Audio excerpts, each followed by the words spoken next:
Sir ನಮ್ಮ biodata company ಬೇಕು sir.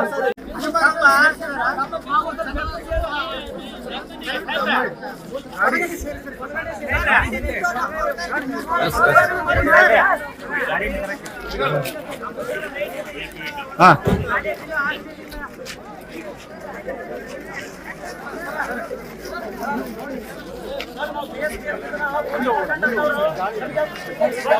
ಸ್ಥಾಪನೆ ಆಗಬೇಕು.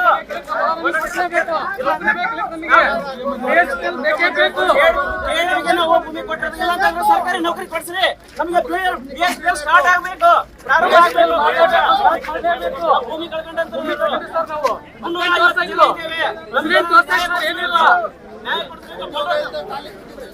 18 ವರ್ಷ ಆಯ್ತು ಭೂಮಿ ಕಳ್ಕೊಂಡು ನಾವು ಪ್ರಾರಂಭ ಆಗಬೇಕು.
ನಮ್ಮ ಚುನಾವಣೆ ಬಹಳ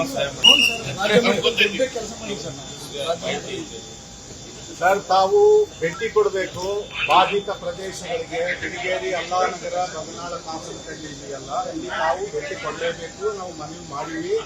ಅಲ್ಲಿ ಆರೋಗ್ಯ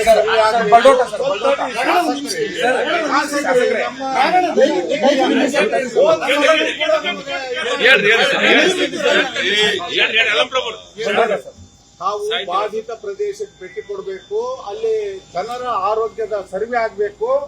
ಬಸಾಪುರ ಕೆರೆ ಇದೆಯಲ್ಲ, ಅದು 2007ರಲ್ಲಿ ಅದು ಉಳಿಬೇಕು.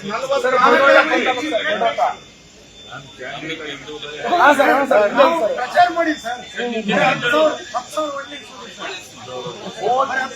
ಬಹಳಷ್ಟು ಹೋರಾಟಗಳು ಕೊಪ್ಪಳ ಜಿಲ್ಲೆಯಲ್ಲಿ ಇದಾವೆ. ಲಾಸ್ಟ್ ಟೈಮು ನೀವು ಹೇಳಿದ್ರಿ ಅದ್ರ ಬಗ್ಗೆ ಸಮೀಕ್ಷೆ ಆಗುತ್ತೆ ಅಂತ ಎಂ.ಬಿ. ಪಾಟೀಲ್ ಅವರು ಹೇಳಿದ್ರು. ಇದುವರೆಗೆ ಯಾವ್ದು ಅಪ್ಡೇಟ್ ಇಲ್ಲ. ಆಮೇಲೆ ಭೂಮಿ ಕಳೆದುಕೊಂಡವ್ರ ಸರ್ ಅಲ್ಲಿ ನಮ್ಗೆ ಏನಾದ್ರು ಒಂದು ಸರ್ಕಾರ ನಮಗೆ ಆಶ್ರಯ ಮಾಡ್ಲಿ ಅಥವಾ ಏನಾದ್ರು ಅವ್ರು ನೆರವು ಕೊಡ್ಲಿ ಅನ್ನೋ ಒಂದು ಕಾಯ್ತಿದ್ದಾರೆ ಸರ್. ಭೂಮಿ ಕಳೆದುಕೊಂಡು ಯಾರು ಎಂ.ಎಲ್.ಎ ಕಳೆದುಕೊಂಡ್ರೆ ಸರ್, ಆ ಕಾರ್ಖಾನೆಗೆ ಭೂಮಿ ಕಳೆದುಕೊಂಡ್ರಲ್ಲ MSPL ಅವರು ಕೂಡ ಮನವಿ ಕೊಟ್ಟಿರುವಂತ ಸರ್, ನಮ್ಗೆ ಏನಾರ ನೌಕರಿ ಸಿಗುತ್ತೆ ಅಂತ ಹೇಳಿ ಕೊಟ್ಟಿದ್ವಿ ಕಾರ್ಖಾನೆ. ಆದ್ರೆ ಈಗ ಹೋಗಿರ್ಬೇಕಲ್ಲ ಈಗ ಅವರು ಮನವಿ ಕೊಟ್ಟಿದ್ದಾರೆ. ಕೋರ್ಟ್ ನಲ್ಲಿ ಪೆಂಡಿಂಗ್ ಇದೆ.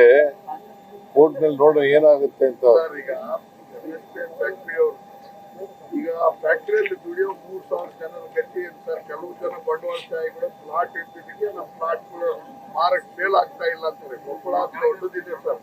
ಅದಕ್ಕೆ ತಾವು ಸರ್ವೆ ಮಾಡಿದ್ರೆ ಎಲ್ಲಿ ಡಸ್ಟ್ ಬರುತ್ತೆ. ಮತ್ತೆ ಇದು ನಮ್ಮ DC ಆಫೀಸ್ ಮುಂದೆ ಅಭಯ ಸಾಲ್ವಂಟ್ ಇದೆ, ಅದ್ರದ್ದು ಡ್ರಿಸ್ಟ್ ಬರುತ್ತೆ. ಗೃಹ ದೇಶದ ಡಸ್ಟ್ ಬರುತ್ತೆ. ಈಗ MSPL ಕಿರ್ಲೋಸ್ಕರ್ದು ಬರುತ್ತೆ. ಆದ್ರೆ ಅದಕ್ಕೆ ಪರಿಸರ ಮಾಲಿನ್ಯ ಒಂದು ತಡೆಗಟ್ಟಕ್ಕೆ ಮಾಡ್ತಾ ಇಲ್ಲ. ಮಾಡ್ಸೋಣ ಅದನ್ನ. ಈಗ ಡಸ್ಟ್ ಬರ್ತದೆ ಅಂತ ಹೇಳ್ತಾ ಇದ್ದೀರಲ್ಲ, ಆ ಡಸ್ಟ್ ಒಂದು ಟೆಸ್ಟ್ ಮಾಡ್ಸೋಣ ಅದನ್ನ. ಅದ್ರ ಬಗ್ಗೆ ಏನ್ ಡಸ್ಟ್ ಬರಬಾರ್ದ ರೀತಿಯಲ್ಲಿ ಏನ್ ಕ್ರಮ ತಗೋಬೇಕು. ಸರ್, ಮೇಲ್ಜಾತಿಗಳನ್ನು ದುಡಿಯೋದಕ್ಕಾಗಿ ಸಮೀಕ್ಷೆ ಮಾಡ್ತಾ ಇದ್ದಾರೆ ಅಂತ ಆರೋಪ ಮಾಡಿದ್ರು. ಮೇಲ್ಜಾತಿ